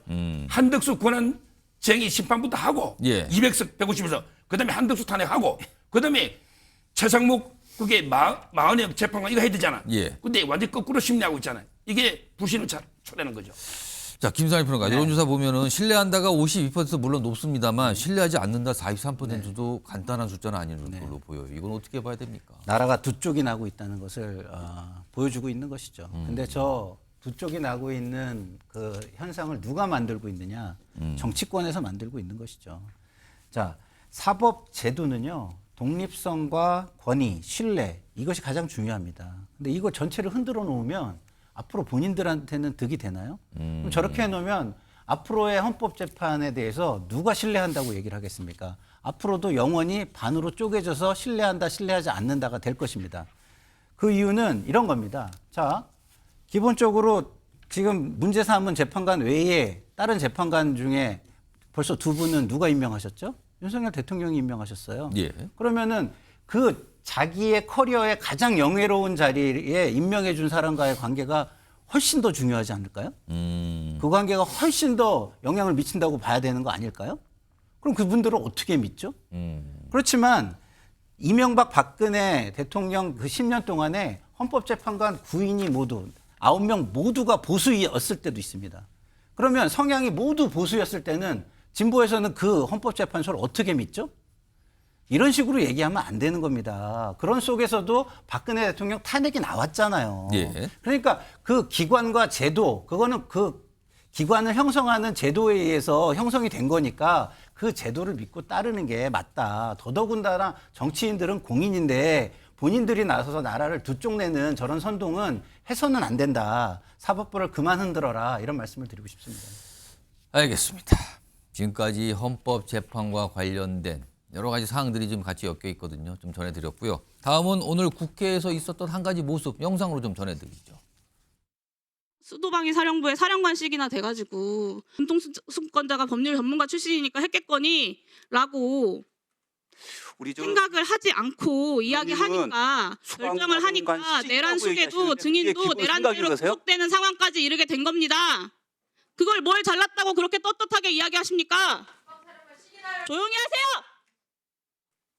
국민의힘 간사가 다른 의원 질의에 끼지 말자고 오전에 이야기했습니다. 제발 본인을 좀 돌아보세요, 강선영 의원. 야? 수방사령관 시기나 돼서 그랬지 그러면? 일반 서명이 그랬어? 사과하세요 그러면. 야라니? 수방사령관 시기나라는 말에 사과하면 야라는 말에 사과하겠습니다. 제가 그걸 왜 사과합니까? 뭐 자주 보는 모습인데 저렇게 싸우잖아요. 그럼 내용은 사라집니다. 도대체 무슨 말을 하는 거지? 무슨 말을 갖고 싸운지는 사라지고 그냥 싸운 것만 남게 되죠. 보시는 분들은 다 그렇게 느끼셨을 겁니다. 지금. 오늘도 국회에서 영락 없이 또 저런 모습이 있었습니다. 자, 뭐 이 얘기를 할 건 아니고요. 너무나 자주 나오는 상황이라서 뭐 늘 그렇듯이 아마 시청자 여러분도 아마 혀를 좀 차시면서 보셨을 것 같아요. 자, 그리고요. 요즘에 국민의힘 내에서 굉장히 조심조심하는 게 있어요. 조심조심. 그런데 그 조심조심하는 내용의 질문을 또 많이 받아요. 오늘도 권영세 비대위원장이 기자회견하면서 질문을 좀 받았거든요. 목소리 좀 들어보겠습니다. 뭐 조기 대선에 대해서는 저희들 생각하고 있지 않습니다. 조기 대선이라는 게 뭐 기본적으로는 그 탄핵 그 소추가 인용이 된다는 걸 전제로 한 거기 때문에 그건 우리가 그 뭐 대비하고 말고 할 게 아니라고 생각을 하고. 자, 굉장히 조심하죠. 지금 이런 거 생각 안 합니다. 이렇게까지 딱 선을 긋죠. 자, 이와 관련돼서 뭔가 좀 설명하신 분들의 목소리가 있어요. 화면 좀 보겠습니다. 이런 분들도 조심조심하면서 얘기를 한 거예요, 언론에. 한 친윤계 의원은 이 조기 대선 얘기요, 이거 탄핵을 기정사실하고 대선 언급하는 사람은 나쁜 이렇게 사람으로 취급된다는 거예요. 지금 분위기가. 여당 내에서 특히 아마 지지층들의 반응이 그런가 보죠. 이거 언급하면 나쁜 사람이 된다는 거예요. 그리고 또 한 지도부에 속한 한 의원은요. 조기 대선은 이게 비밀 연애 같은 거예요. 머리를 두는 순간 순서대로 날아간다. 큰일 난다는 겁니다. 이게 조심조심 마치 비밀 연애다. 이거 알려지면 큰일 난다 지금. 이렇게까지 반응이 나왔다고 합니다. 최수영 시사평론가 그리고 정기남 조선대 개연교수 두 분 나와 계십니다. 안녕하십니까. 우선 최수영 평론가. 네. 여당 내에서 조기 대선 이거 잘못 얘기하면 큰일 난다는 분위기입니까? 그런 거 느끼십니까 지금? 실제 있습니다. 왜냐하면 지금 비밀 연애라고 하는 의원이 그랬다는데 예. 제가 보기엔 비밀 연애가 아니라 연예인 연애 같은 거예요. 연예인 연애요? 소문은 많은데 이게 알려지면 인기에 치명타가 오는 거죠. 절대 알려지면 안 돼요. 그리고 왜냐하면 그 뺏기는 느낌이 드니까. 왜 인기를 독점하고 있는 사람이 그게 이제 알려져 버리면 누구랑 연애한다는 게 알려져 버리면 그 인기가 다 사라지잖아요. 예. 그게 이제 뺏기는 느낌이 드는데 이게 바로 지금 상징적으로 나타난 게 저는 김문수 의원의 장관의 지지율이라고 봐요. 그러니까 지금 굉장히 뭐 제가 특정하게 수치는 얘기 안 하고 그냥 굉장히 지금 여권에서는 갑자기 부상했다고 다 알고 지금 있지 않습니까? 지금 여권 내 조사해 보면 1위로 나타나요. 나타나죠. 예. 왜 그럴까요? 근데 그분에게 기대하는 게 진짜 대선 나가서 당신 우리 후보가 돼달라는 게 아니란 말이에요. 그야 그분에게 지지층이 요구하는 거는 그야말로 그거는 이제 예를 들면 저기 지지도가 아니라 호감도 같은 거예요. 우리를 지키는 수호신이 돼달라는 거지. 당신이 나가서 후보가 돼서 민주당을 꺾어달라는 얘기가 아니에요. 우리의 지금 진영을 지키고 우리 국민의힘을 지키고 보수층을 지키고 윤 대통령을 지키는 사람이 되어달라. 그러니까 굉장히 양가성이 있는 그런 지지율이기 때문에 이런 게 반영되는 거예요. 그러니까 이런 분위기 속에서 누구 하나 자 조기 대선 나가야 되고 있다면 제가 나가서 이재명과 겨뤄보겠습니다. 이 말을 못 하는 거죠.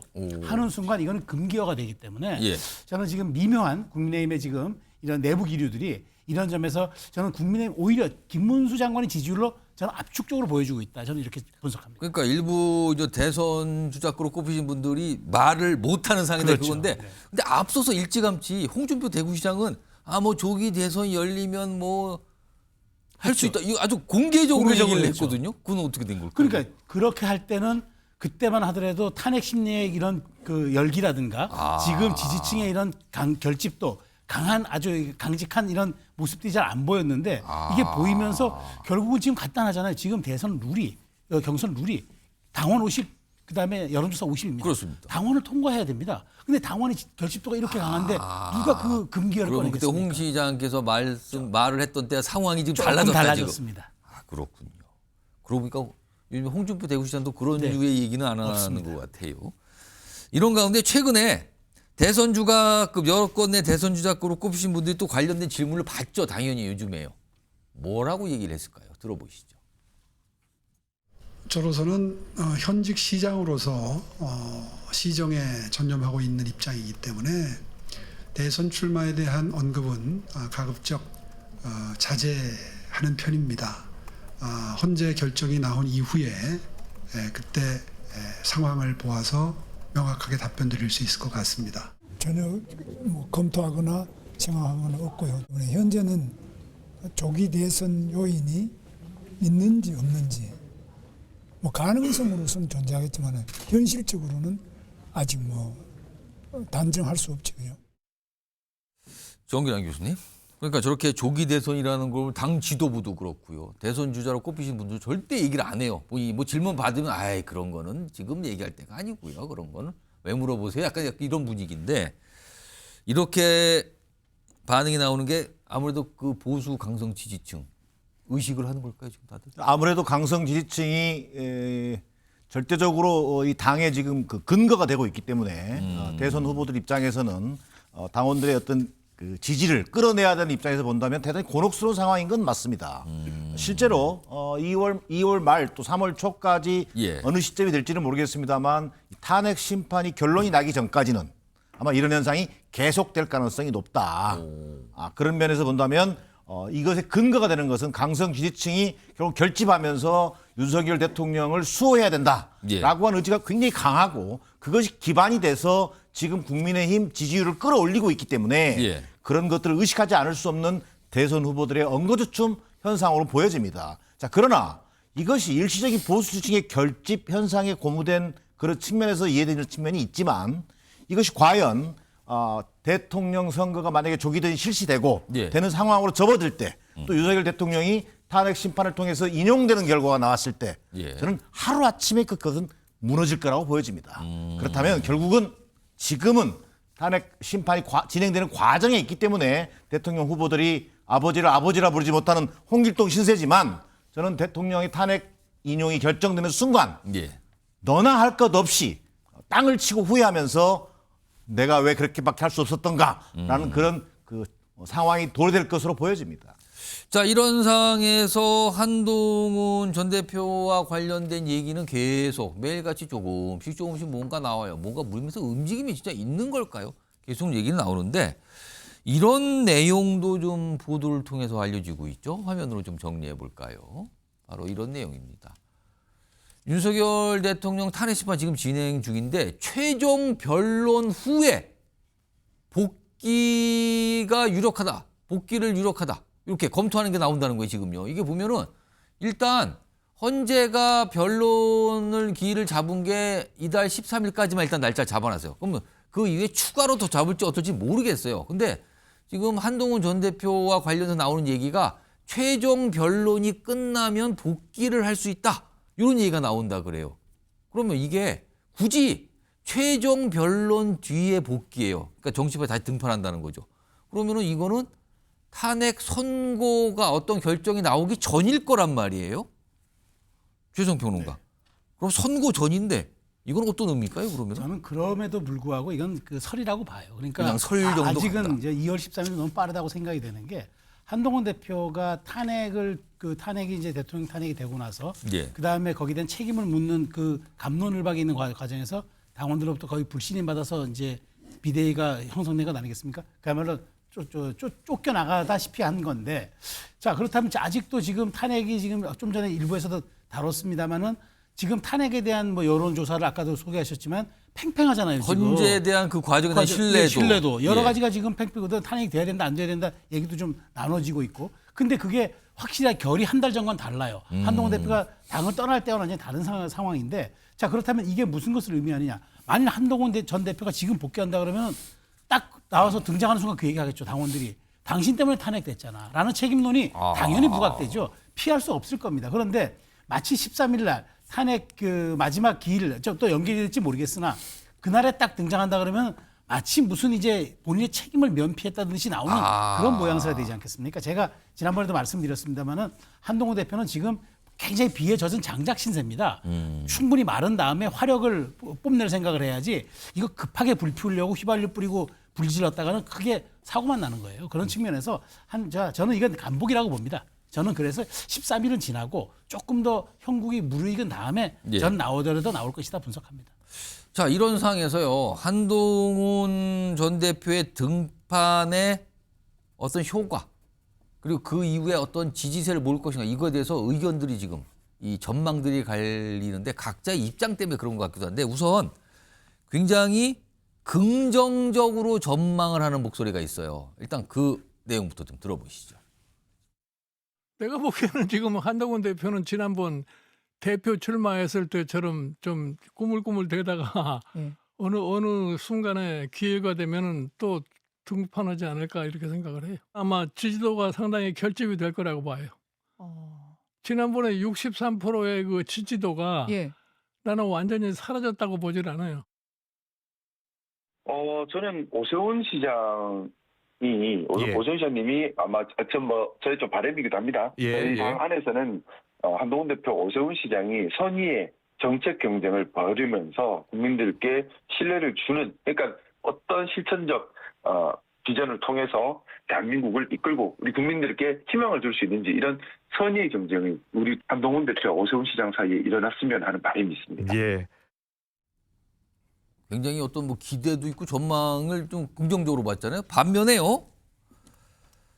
반면에 굉장히 부정적으로 보는 목소리가 있어요. 글쎄요, 어떤 입장이 있어서 그런 걸까요? 일단 들어보겠습니다. 그거야 뭐 하기 나름이겠죠. 그런데 한동훈 대표가 사실 비대위원장과 당대표라는 아주 굵직한 자리를 2번, 1년 가까이 경험했는데 문제는 선거가 너무 안 좋았죠. 그러니까 정치라는 건 아주 냉정해가지고요. 큰 당을 이끄는데 성과가 좋지 않다. 그러면 굳이 3번째 기회를 주는 것은 잘 안 합니다. 정당에서. 글쎄요. 지금 그것을 모색하려고 한다는 것은 플러스의 정치가 아니라 마이너스의 정치일 것입니다.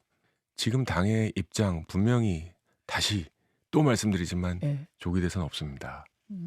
근데 들어와서 조기 대선 준비하는 모습을 보인다. 그러면 마이너스 정치 또 하는 거죠. 자, 정기당 교수님, 이 전망을 좀 해봐야 되는데 한동훈 전 대표가 이제 등판하면 과연 지지자들이 결집을 할까? 한동훈 대표 쪽으로 이거 어떻게 전망해야 됩니까? 저는 지지율 회복이 쉽지는 않은 상황으로 보여집니다. 자, 그동안 한동훈 대표가 극복해야 될 과제라 그럴까요?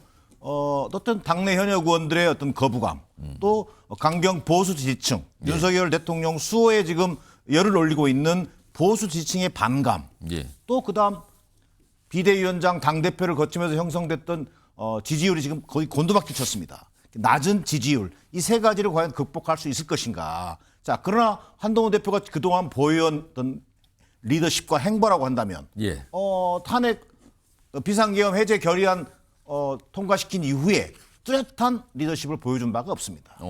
그런 속에서 본인의 어떤 정치적 리더십이 부재한 속에서 조기 대선은 가시화되고 있는 상황인데 어쨌든 시점으로 보면 2말 3초를 더 이상 기다리기 어려운 상황으로 가고 있습니다. 예. 뭔가 역할을 하려면 움직여야 되는 상황인 것만은 분명해 보입니다. 그러나 아직 한동훈 대표가 이런 것들을 잘 이번 그 윤석열 대통령의 어떤 내란 어떤 획책 음모에 대한 또 탄핵에 대한 명확한 입장 표명을 통해서 본인의 어떤 정체성을 분명히 하고 그 속에서 대통령 뭐 조기 대선이라든가 또 국민의힘의 후보 경선 과정에 뛰어드는 모습을 보여야지 그나마 의미가 있지. 예. 지금처럼 간보기식으로 뭐 이를테면 사전투표 뭐 폐지에 동의한다든가 하는 이런 간보기식 접근으로는 쉽지 않아 보입니다.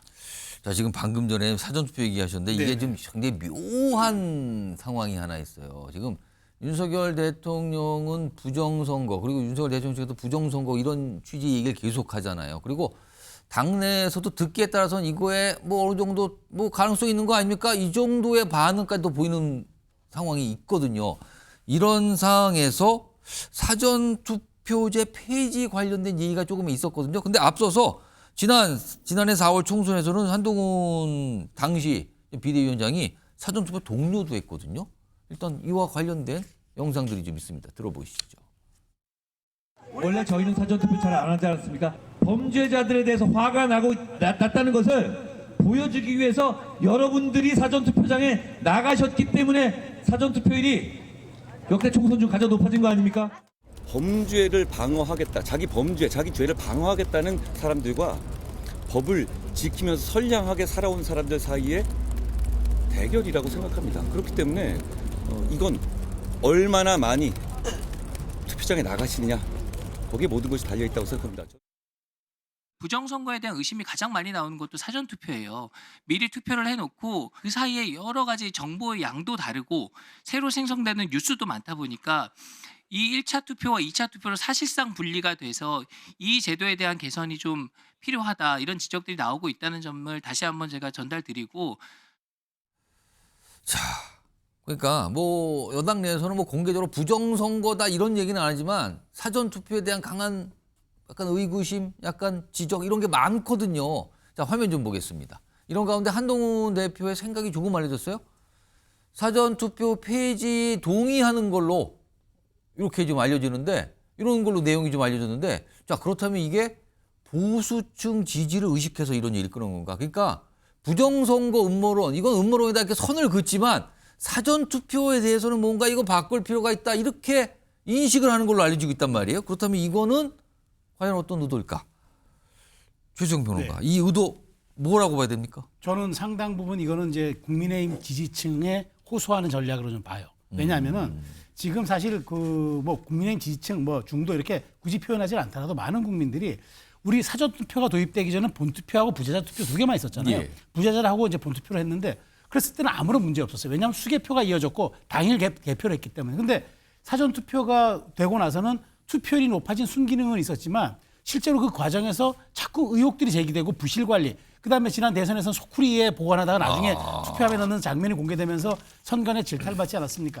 이런 과정들을 통해서 많은 분들이 이게 좀 뭔가 제도적 보완이 있어야 하고 부실 의혹, 부정선거라기보다는 부실관리 의혹이 분명히 있으니까 이걸 보완하자 했는데 한동훈 대표가 전 대표가 지금 이 얘기를 꺼낸 거는 이게 아마 나중에 조기 대선이 있어서 당내 경선하더라도 이게 핵심적인 사안이 될 수 있기 때문에 미리 저는 선을 긋고 나오는 거라고 봐요. 그런 측면에서 어찌 보면 사전투표 폐지에 동의라고 하는 것은 실제 본인이 조금 있다가 정치 나오겠다고 얘기하는 예고편에 저는 예고편 같다는 생각이 들어서 한 전 대표가 저는 이제는 지지층과 당원에 좀 호소하는 전략으로 일단 다시 한번 접근 방식을 바꾼 것이 아닌가 저는 이렇게 분석합니다.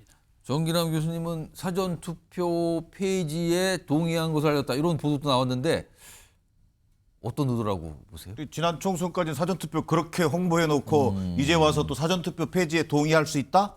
저는요 일반 국민들이 볼 때는요 지지층의 어떤 그 호소하려는 지지층의 관심을 끌려는 하나의 시도로 보여집니다. 왜? 지금 부정선거 음모론의 지지자들은 완전히 심취해 있어요. 그런 지지자들을 감안해서 저도 이게 좀 관심은 좀 있는데요 하면서 강성 지지층에 좀 관심을 내보이는 정도다. 자, 그런데 대부분의 일반 국민들 입장에서 볼 때는요 한동훈 전 대표의 오락가락 행보로밖에는 보이지 않습니다. 지금 한동훈 대표에 요구되고 있는 것은 자 윤석열 대통령을 비롯한 탄핵, 내란 획책 세력에 대한 분명한 탄핵의 입장 그리고 또 내란 수계와 거의 한 몸이 되고 안달이 나 있는 국민의힘 지도부에 대한 본인이 분명한 입장을 가지고 합리적 보수를 내가 바로 세우겠다라고 하는 그런 관점에서부터 중도층 확장 전략으로 나아갈 수 있는 것이지 예. 말 그대로 부정선거 음모론에 푹 빠져 있는 극우 지지층의 관심에 솔깃하는 모습 이건 오락가락 행보에 불과해 보입니다. 알겠습니다. 뭐 구체적인 움직임은 아니지만 조금씩 전원 형태로 자꾸 나오네요. 한동훈 전 대표의 어떤 상황에 대해서는요. 자, 다음은 마지막 주제가 준비되어 있습니다. 키워드부터 확인해 보죠. 뜻대로 안 되냅니다. 이재명 대표인데요. 뭐 이재명 대표 뜻대로 뭐가 안 되고 있는 일이 있다 이 뜻입니다. 지금요. 몇 가지로 좀 정리할 수 있는데 우선 화면으로 첫 번째 내용 좀 볼까요? 선거법 2심 재판입니다. 이게 재판이 지금 속도전을 내고 있다는 얘기가 나오죠. 재판부가 이재명 대표 쪽에서 신청한 증인이 13명이 있었어요. 근데 다 채택 안 하고 3명만 딱 추린 거예요. 그러면은 3명만 딱 보고 빨리 갈 거예요. 이런 뜻이잖아요. 그리고 최근에 위헌 심판 제청 신청했는데 이게 지금 당 안팎의 비판에 직면해 있죠. 지금 지적이 많이 나옵니다. 그래서 이것도 좀 생각대로 안 되는 것 같고 일단 첫 번째가 이렇습니다. 자, 그리고요. 최근에 이재명 대표 약간 우클릭하고 있다 이런 평가받았는데 이거에 대해서 당내 반발이 일고 있습니다. 일단 이거는 목소리로 들어보죠. 그들이 동의할 경우에 만 예외로 좀 그들이 좀 몰아서 일할 수 있게 해주자. 이걸 왜 안 해주냐라고 하니까 할 말이 없더라고요. 경제도 기업이 살아야 나라 경제가 살잖아요. 근데 그것도 결코 버릴 수 없는 매우 중요한 가치다. 금투세도 그렇고 52시간도 그렇고 민생회복지원금도 그렇고 우리가 가려고 하는 방향과 가치는 분명히 하되 방법면에 있어서의 그 실용적인 접근은 좋지만 그 자체의 목표가 바뀌는 것은 맞지 않다. 이재명 대표 뜻대로 안 되는 게 대표적으로 첫 번째가 이제 선거법 2심 재판 관련된 상황이라고 좀 꼽히고 있는데 또 하나가 있죠. 방금 영상에 드신 내용인데 화면으로 정리해 보죠. 뜻대로 안 되는 이재명 대표. 두 번째가 우클릭 행보입니다. 당 안팎에 반발이 나오고 있어요. 지금 특히 뭐 52시간제, 뭐 상속세 관련 이런 얘기 꺼내놨는데 이거 뭡니까 지금? 뭐 이런 반응인 거예요. 특히 김동연 지사 방금 보셨죠? 이거 시대 잘못 읽은 거예요 지금. 왜 그러세요? 약간 이런 취지의 반응이 나온 겁니다. 최정 평론가. 네. 우클릭이란 뜻은 지지층을 확장하려는 거. 그러니까 중도 쪽으로 뭔가 더 넓히려는 건데 이러다가 전통적인 지지층, 당내 반발만 불러오는 거 아니야? 또 이런 상황입니까? 이거 어떻게 봐야 됩니까? 저는 지금 그런 상황에 처했다고 봐요. 그러니까 이재명 대표가 얼마 전부터 뭐 흑묘, 백묘, 예. 뭐 이념, 진용이 반명해주지 않는다. 현실적 실용주의로 가자. 아주 뭐 그냥 입에 달고 살죠. 그다음에 뭐 북중러 외교에서 한미동맹 외교 강화하고 일본과도 하고 지금 뭐 일본에 대해서도 뭐 각별한 어떤 관심 표명도 하고 막 이랬단 말이에요. 그러니까 지금요. 얼핏 그 당 밑에 이름이 없으면 국민의힘 대표의 발언일 걸로 많은 분이 착각을 할 수도 있어요. 그 정도로 저렇게 급격한 변침을 하는데 자 많은 분들이 동의를 못한 지점이 지금 김동연 자 직격했잖아요. 실용도 좋은데 원칙과 방향이 없는 실용주의 급격한 이런 회전들은 오히려 그건 신뢰의 위기를 불러일으킨다라고 지금 바로 직격을 하지 않습니까? 저는 이재명 대표가 처한 게 오히려 사법 리스크보다도 신뢰 리스크가 더 크다고 봐요. 그다음에 이재명 대표가 저렇게 또 하다가 어느 순간이 되면 누가 저렇게 집토끼들이 당신 정체성이 뭐야라고 얘기하면 내가 진짜 기업이 중요하다면 기업이 중요하다고 생각한 줄 알았어요? 라고 또 얘기를 할 수도 있어요. 이재명 대표의 문제는 저렇게 메신저가 신뢰를 잃어간다는 것. 특히나 정치 지도자의 말이 정말 뭐 금원처럼 무거워야 하는데 저렇게 하루아침에 이부자리 잡듯이 저렇게 말을 바꾸는 저런 행태들이 이재명 대표의 신뢰 리스크를 불러오고 있다고 저는 생각합니다. 정기남 교수님 보시기에는 좀 이재명 대표는 어떤 상황에 처해 있는 겁니까? 마음이 급할 수 있죠. 뭐 이를테면 사실상 그 이재명 대표가 제1야당의 대표로서 또 조기 대선이 만약에 실시될 경우 유력한 대선 후보로 지금 평가받고 있지 않습니까? 그 속에서 그동안 제기돼왔던 민주당의 중도층 확장 전략으로 나아가려면 어떻든 과거의 어떤 모습에서부터 좀 진일보한 실용주의적 관점이 필요한 건 사실입니다. 자, 그러나 실용주의가 뭐 잘못됐다는 것이 아니라 예. 앞서 지적됐던 것처럼 민주당의 정체성과 가치 이런 부분을 흔들어서는 안 된다라고 하는 지적을 좀 귀담아 들을 필요는 있어 보입니다. 자, 서두르면 사고를 치게 돼 있다. 예. 그리고 당내에서 좀 충분한 논의가 좀 있어야 될 것으로 보여집니다. 실제로 반대초의 특별법의 경우에 핵심이 뭡니까? 전력망 지원입니다. 그런데 불구하고 이것이 주 52시간 노동시간 완화 문제로 뒤바뀌는 것은 예. 좀 주객이 전도된 느낌이 있습니다. 뭐 이런 것과 관련해서 지난해에도 뭐 금투세 폐지라든가 가상자산 과세 유예 조치 등을 통해 가지고 사실 논란이 많았거든요. 예. 이재명 대표가 좀 더 당내 충분한 어떤 논의를 숙성시키는 과정을 통해서 그것이 당의 어떤 하나의 중도층 확장 전략으로 나아갈 수 있도록 하는 좀 그 뭐랄까 여유 또 스텝 바이 스텝 이것이 지금은 필요해 보입니다. 그러면 지금 당내에 사실 반발이 나왔잖아요. 그러면은 지금 어떻게 보면 실용주의다라는 이름이지만 사실은 우클릭을 하고 있다라고 평가받고 있거든요. 그러면 약간 멈출까요? 그냥 더 이상 주장을 안 하고 그런 얘기를 안 할까요? 아예 그럼? 뭐 그것은 당내 역학관계에 관련 있다고 보여집니다. 이를테면 대선 후보 경선이 만약에 본격적인 대선 체제가 시작되면 예. 또는 격화될 가능성이 있어 보입니다. 그러나 지금 현재 시점에서는 어쨌든 이 탄핵의 완성에 집중해야 되고 당이 섣불리 어떤 정책 논란에 뛰어드는 것에 대해서 우려가 있기 때문에 예. 당분간은 뭐 당내 분란으로 화되진 않겠지만 뭐 잠복돼 있는 상황으로 보여지는 것이 맞습니다. 자, 이런 상황에서 두 가지 뜻대로 안 되는 약간 이 선거법 위반 혐의 재판 2심 그리고 뭔가 좀 정책 노선을 좀 바꾸려 보는데 당내에서 이렇게 반발이 나오는 상황. 이게 생각대로 안 된다고 볼 수 있는데 이런 가운데 비명계 어떤 뭐랄까요? 표현을 주자라고 할까요? 약간 좀 묵직한 이 무게를 가진 정치인들이 이재명 대표를 향한 압박을 계속하고 있어요. 화면으로 정리해 보죠.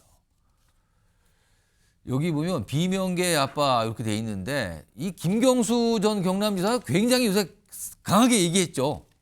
민주당 폼 이게 품을 넓혀야 된다. 그리고 뭐 통합 실천하다 이 정도 얘기했는데 임종석 전 대통령 비서실장은요 오늘 이런 글을 올려요. 이재명 아니어도 정권 교체 흔들림이 없어야 된다. 이재명 대표가 아니어도라는 얘기를 꺼내놓습니다. 요거 두 분께 좀 제가 의견 좀 들어보겠는데 최수영 평론가. 네. 임종석 전 실장 앞서서는요. 대선 당시 얘기를 하면서 이재명 대표가 부족했다라고 지적을 했어요. 그렇죠. 직격을 했습니다. 부족했기 때문에 된 거다. 이거 안 된 거다. 근데 오늘은요. 이재명 아니어도라고 얘기를 합니다. 이런 생각을 밝혀요. 이거는 지금 이재명 대표의 대안을 생각하는 겁니까? 그렇죠. 저는 오늘 여기에서 느낀 게 예. 이게 이제 이른바 야권 빅텐트가 될 수도 있겠다는 생각이 들었어요. 흔히 얘기하는 야권 빅텐트가 뭐냐면 지금은 이재명 일극 체제인데 지금 각계약진하는 중이잖아요. 지금 각자 뭐 임종석, 뭐 김경수, 김부겸 뭐 등등 이렇게 나오는데 제가 보기에는 지금 이 얘기는 뭐냐면 연대론을 얘기하는 것 같아요. 자, 이재명 아니어도 정권 교체 흔들림이 없죠. 그렇다면 우리가 대안이 될 수 있도록 무언가 집을 하나 좀 짓자는 얘기로 들려지기 때문에 저는 상당한 다수연합을 염두에 둔 발언. 그렇기 때문에 지금 놓고 보면 이 발언 직후에 보니까 김부겸 전 총리가 7일에서 9일까지 광주를 방문하고 김동연 지사가 13, 14일 또 호남을 가더라고요. 그다음에 이낙연, 김두관도 10일, 11일 호남을 가고. 그러니까 이런 식의 말하자면 적통성 경쟁도 불을 붙임으로써 저는 임종석이 쏘아올린 이 발언 자체는 이른바 야권 다수연합 빅텐트론을 얘기한 게 아닌가 싶어서 예. 이재명에 대항하는 우리가 일종의 연대 전선을 구축하고 연합 세력을 구축하자라는 저는 시그널을 쏘아올린 거로 생각합니다. 정기란 교수님은 이재명이 아니어도라는 이 표현은 이거 어떻게 봐야 됩니까? 얼마든지 할 수 있는 거 아니겠습니까? 공당에서 당의 어떤 역동성을 생각한다면 이재명 대표 뭐 이러면 추대 이렇게 갈 수 있는 건 아니지 않습니까? 2017년 대선에서 문재인 대통령 후보가요. 이른바 친문 세력의 대표 주자였었는데 예. 안희정, 이재명이라고 하는 두 명의 유력한 대선 후보가 있었기 때문에 당내 경선 자체가 역동적으로 갔던 측면이 분명히 있어 보입니다. 그런 면에서 본다면 지금 김경수 전 지사나 임종석 전 비서실장 입장에서는 뭔가 이 당의 역동성을 살려내기 위한 일종의 불씨 역할을 자임하고 있는 것 아니냐. 그래서 결국은 지금 뭐 물론 내란 극복에 집중해야 될 때이지만 결국은 이런 내란 극복과 동시에 다가오는 어떤 조기 대선 국면에 있어서 민주당의 후보군 자체가 대단히 역동적인 후보군으로 나타나야 된다. 그리고 이재명 대표와 함께 당내 경선을 훌륭하게 치러낼 수 있는 후보들이 나와줘야 한다라고 하는 관점에서 문제 제기하고 있는 것이다. 저는 지금도 또 하나는 이것이 이재명 대세론이 일방적으로 가는 것보다는 예. 당내에서 다양한 논의를 거쳐서 다양한 후보들이 당원과 국민들에게 보여지는 것이 결국은 대선 승리에 도움이 될 것으로 보여집니다. 이런 상황, 그러니까 뭔가 이렇게 여의치가 않는 상황들이 자꾸 벌어지는데 오늘 이재명 대표 측근으로 통하는 인물의 2심 재판 결과가 나왔어요. 1심과 마찬가지로 유죄가 나왔는데 화면으로 좀 정리해 보겠습니다. 바로 이 인물입니다. 김용전 민주연구원 부원장. 측근으로 통하죠.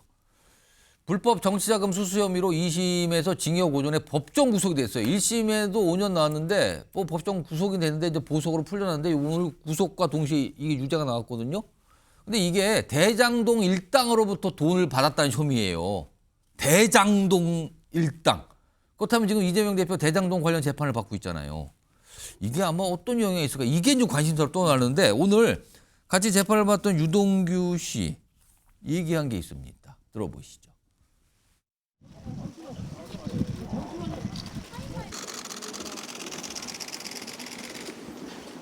예, 이재명만 본인만 떳떳하다고 늘 주장하고 있는 이 이재명이 이제는 본인이 측근이라고 했는 사람 2심까지 나왔습니다. 이제 본인이 책임질 차례가 되지 않았나. 이제는 참여를 해야 된다고 생각합니다. 최선 평론가, 이재명 대표 재판의 영향, 이게 어떤 영향일까? 이게 관심사로 나왔어요. 지금. 그러니까 이거 관심이죠. 왜냐하면 근데 이게 간단합니다. 이 사실관계는 2020년 대선 당시에 예비 경선 때 두 사람으로부터 남욱 정민웅으로부터 10억 원이 넘는 돈을 김용이 받았다는 거거든요. 네. 이거를 사실관계를 인정하면서 뭐라 했냐면은 돈 받은 사실관계도 있고 유 씨와의 직무 관련성도 인정된다. 그렇기 때문에 저는 이 얘기는 이재명 대표의 직접 연관성을 얘기한 거기 때문에 앞으로 이 부분도 상당히 이재명 대표에게는 부담이 되죠. 그런 측면에서 김용의 이 항소심 징역 5년은 이재명 대표의 선거법과는 상관이 없겠지만 대장동 재판도 상당한 영향이 끼쳐서 저는 좀 불리한 국면으로 갈 수 있겠다라는 생각이 좀 듭니다. 오늘 나온 재판 결과거든요. 그래서 요 마지막 내용으로 좀 전해드렸습니다. 자, 잠시 후 뉴스 7에서는요. 오늘부터 수도권과 중부지방에 눈이 내리기 시작하면서 퇴근길 교통 혼잡 지금 예상되고 있다는 소식, 자세히 좀 눈 소식 전해드릴 예정입니다. 자, MBN 뉴스 와이드 오늘은 여기서 마무리합니다. 시청해주신 여러분 고맙습니다.